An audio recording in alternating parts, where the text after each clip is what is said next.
جو لوگ اللہ پر ایمان لائیں، کہیں کہ ہمارا رب اللہ ہے، پھر اس پر جم جائیں، ان پر فرشتوں کا نزول ہوتا ہے، نہ کوئی غم کرو نہ خوف، خوشیاں مناؤ جنت کی جس کا تم سے وعدہ کیا گیا تھا۔ اللہ کی ربوبیت پر اطمینان جب انسان کو ہو جاتا، میرا رب اللہ ہے، ربی اللہ، انسان کے لیے نہ کوئی کھٹکا، نہ کوئی خطرہ، نہ کوئی خوف، نہ کوئی حزن۔ جو کچھ ہو رہا ہے کس کے اذن سے ہو رہا ہے؟ اللہ کے اذن سے۔ اللہ کے اذن کے بغیر پتا تک نہیں ہلتا۔ یہ کوئی اندھا بہرا مادہ نہیں ہے جس سے مجھے کوئی خوف ہو۔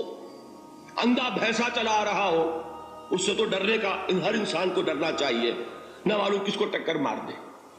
لیکن نہیں، اس کائنات کو چلانے والا ایک سمیع و بصیر خدا ہے، وہ جو میرا دوست ہے، میرا ولی ہے۔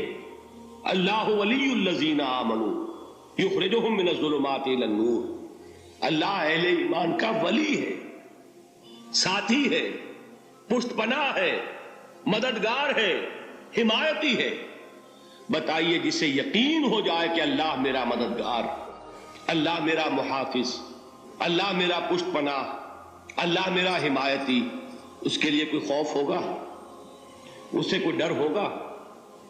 میں مثال دیا کرتا ہوں ایک بہت سادہ، پنجاب کے دیہات کی۔ تو بڑا چودھری ہے اور کوئی غریب کسان ہے۔ اس غریب کسان کے جانوروں کو ہر وقت اندیشہ ہوگا چوری کا، کوئی میری بھینس کھول کر نہ لے جائے، کوئی میرا بیل کھول کر نہ لے جائے۔ لیکن جس کے بارے میں یہ سب کو معلوم ہو کہ وہ جو بڑا چودھری ہے وہ اس کا دوست ہے، اس کی بچیا کو کوئی خوف ہوگا؟ اس کی بھینس پر کوئی ہاتھ ڈالے گا؟ اسے کوئی اندیشہ ہوگا؟ نہیں۔ کیوں؟ کہ وہ بڑا چودھری، بڑا اس کا یہاں کا سردار، جاگیردار، سب کو معلوم ہے وہ میرا دوست ہے، کوئی میرے خلاف اقدام نہیں کر سکتا۔ اس دنیا میں یہ چھوٹی سی بات اگر آپ کے دلی اطمینان اور سکون کا باعث بن سکتی ہے تو ذرا تصور کیجئے۔ میں لفظ تصور استعمال کروں گا صرف اس لیے کہ اس کا ہم جس کو کہتے ہیں ادراک اور شعور کر نہیں سکتے، اگر کے ساتھ کر سکتے۔ اگر یقین ہو کہ اللہ میرا مددگار اور یقین ہو کہ اللہ ہر آن میرے ساتھ ہے، پھر کوئی خوف، کس کا خوف؟ کوئی شے اللہ سے بالاتر ہے؟ کوئی قوت اس سے زیادہ طاقتور ہے؟ کوئی اس کے ارادے کو بدلنے والا ہے؟ کوئی اس کی مشیت کے آڑے آنے والا ہے؟ یہی بات ہے جو حضور نے فرمائی، یہ ایمان کا حاصل ہے لب لباب، کہ دیکھو اچھی طرح اس بات کو ذہن نشین کر لو، اگر تمام انسان مل کر تمہیں کوئی نقصان پہنچانا چاہے نہیں پہنچا سکتے، مگر جو کچھ اللہ نے لکھ دیا ہو، اور تمام انسان مل کر تمہیں کوئی نفع پہنچانا چاہے نہیں پہنچا سکتے، مگر وہ شے جو اللہ نے طے کر دی۔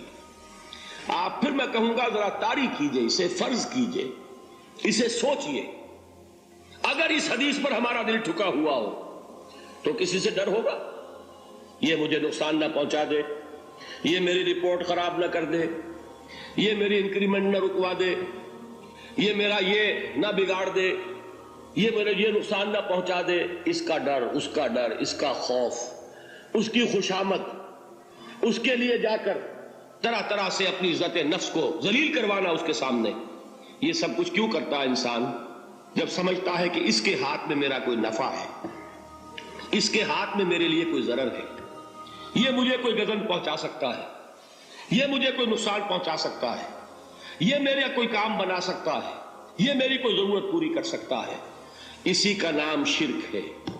جہاں آپ نے یہ سمجھا کہ غیر اللہ کے اندر کوئی طاقت موجود ہے، وہی شرک ہے۔ بتوں سے تجھ کو امیدیں، خدا سے نو امیدی، مجھے بتا تو صحیح اور کافری کیا ہے؟ شرک تو یہ ہے۔ جس پر بھی تمہیں یہ خیال ہے کلمہ ہے، یہ کلمہ سوم، لا حول ولا قوت الا باللہ، ذرا اس پر دل کو کبھی اگر آپ تصور کریں، پھر فرض کریں، دل ٹھک جائے اس پر۔ اس کائنات میں نہ کوئی فاعل حقیقی ہے، نہ مؤثر حقیقی ہے سوائے اللہ کے۔ کسی شے میں کوئی تاثیر نہیں اگر اللہ نہ چاہے، آگ جلا نہیں سکتی اگر اللہ نہ چاہے، پانی ڈبو نہیں سکتا اگر اللہ نہ چاہے، زہر ہلاک نہیں کر سکتا اگر اللہ نہ چاہے، کوئی چیز فائدہ نہیں پہنچا سکتی اگر اللہ نہ چاہے۔ تو در در پہ کیوں سر جھکاتے ہو؟ در در پر کیوں جبیں سائی کرتے ہو؟ سب کے سامنے کیوں ہاتھ پھیلاتے ہو؟ ایک اللہ سے مانگو، ایک اللہ کے سامنے زمین پر اپنی جبین رکھو۔ لا فاعل فی الحقیقت ولا مؤثر الا اللہ۔ نظر آتا ہے ہمیں کہ پانی پیاس بجھا دیتا ہے، پیاس بجھانے کی صلاحیت پانی میں نہیں ہے، اللہ کے اذن سے ہے۔ کھانا بھوک مٹا دیتا ہے، بھوک مٹانے کی صلاحیت کھانے میں نہیں ہے، اذن رب میں ہے۔ دیکھیے یہی یقین تھا حضرت موسیٰ علیہ السلام کا واقعہ یاد کیجئے۔ سامنے سمندر آ گیا ہے، قوم دیکھتی ہے پیچھے کہ گرد و غبار کا طوفان ہے، معلوم ہوا کہ فرعون اپنے لشکر سمیت آ گیا ہے۔ لشکر جب چلتا تھا تیز رفتاری کے ساتھ تو گرد و غبار کا جو طوفان اٹھتا تھا اس کا تصور کیجیے، اور لمحہ بلمحہ وہ قریب آ رہا ہے۔ پوری قوم نے کیا کہا؟ اے موسیٰ انا لمدرکون، اے موسیٰ ہم تو پکڑے گئے۔ قرآن مجید نے تو یہاں وہ باتیں نہیں لکھی ہیں، لیکن تورات میں یہ درج ہے کہ بنی اسرائیل جھگڑنے لگے، دست و گریبان ہو گئے موسیٰ کے ساتھ۔ موسیٰ ہمیں یہاں مروایا لا کر، اس سے تو ہم ہی بہتر تھے، وہاں کھانے کو ملتا تھا، زندگی تو تھی، بیگار ہم کر رہے تھے، موت تو نہیں تھی۔ اب جو کچھ ہوگا اس کا تصور کرو، جس طریقے سے ہمارے ٹکڑے اڑائے جائیں گے۔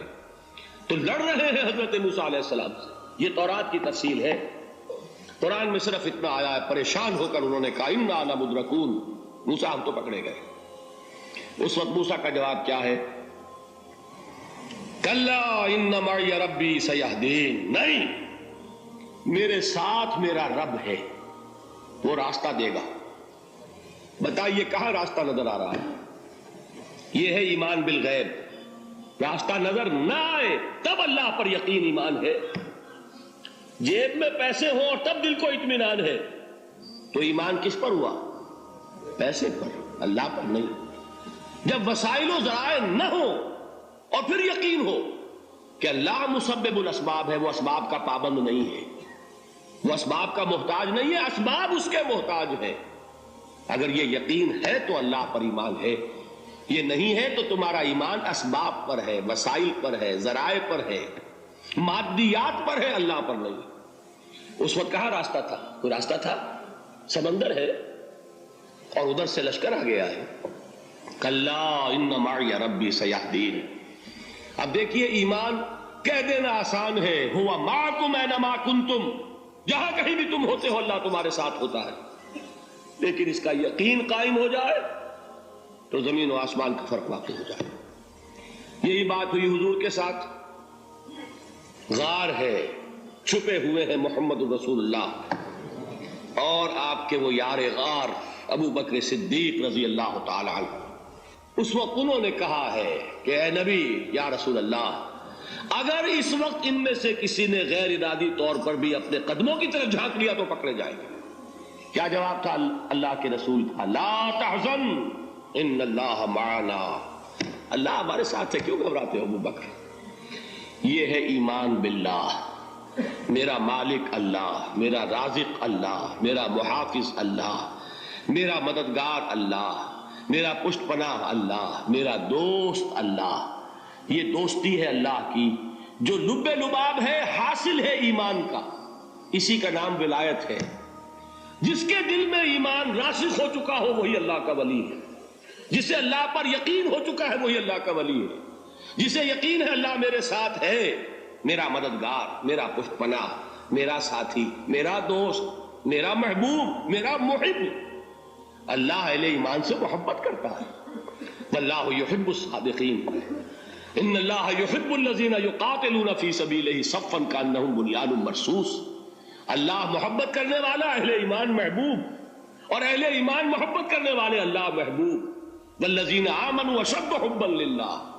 آپ تصور کیجئے جسے یہ رشتہ ایمان یا رشتہ ولایت حاصل ہو جائے، الا ان اولیاء اللہ لا خوف علیہم ولا هم یحزنون، آگاہ ہو جاؤ اللہ کے دوستوں کے لیے نہ کوئی خوف ہے نہ کوئی حزن ہے.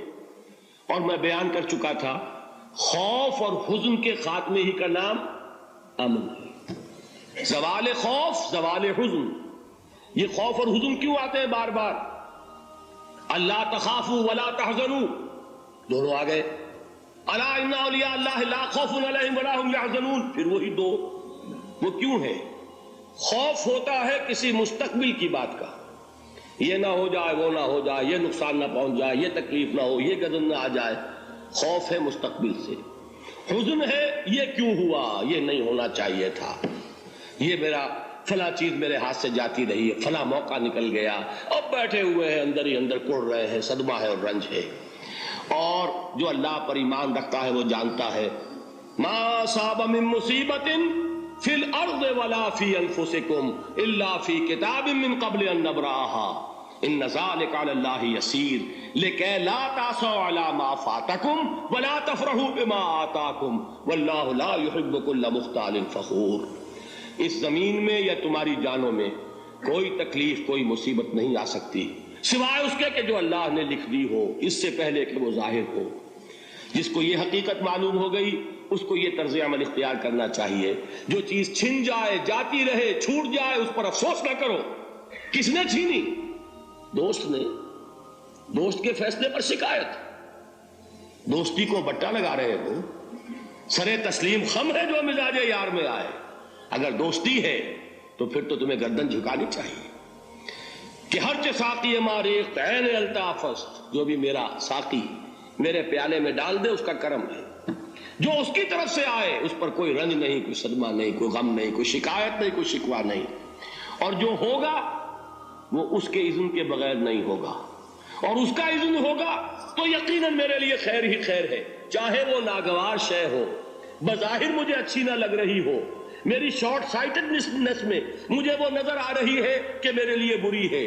لیکن قرآن نے کہا ہے عسیٰ ان تکرہوا شیئا وہو خیر لکم وعسیٰ ان تحبوا شیئا وہو شر لکم واللہ یعلم وانتم لا تعلمون. ہو سکتا ہے تم کسی چیز کو ناپسند کرو درحال کہ اسی میں تمہارا خیر ہو، اور ہو سکتا ہے تم کسی چیز کو پسند کرو درحال کہ اس میں تمہارا شر ہو. اللہ جانتا ہے، تم نہیں جانتے. جب مجھے یہ بات معلوم ہو گئی میں نے اپنا معاملہ اللہ کے حوالے کیا. سپردم بے تو مایا خیش را تو دانی حساب کم و بیش را. اے رب جو تو چاہتا ہے وہ ہو، تیرے علم میں جو شے میرے لیے خیر ہے وہ ہو جائے.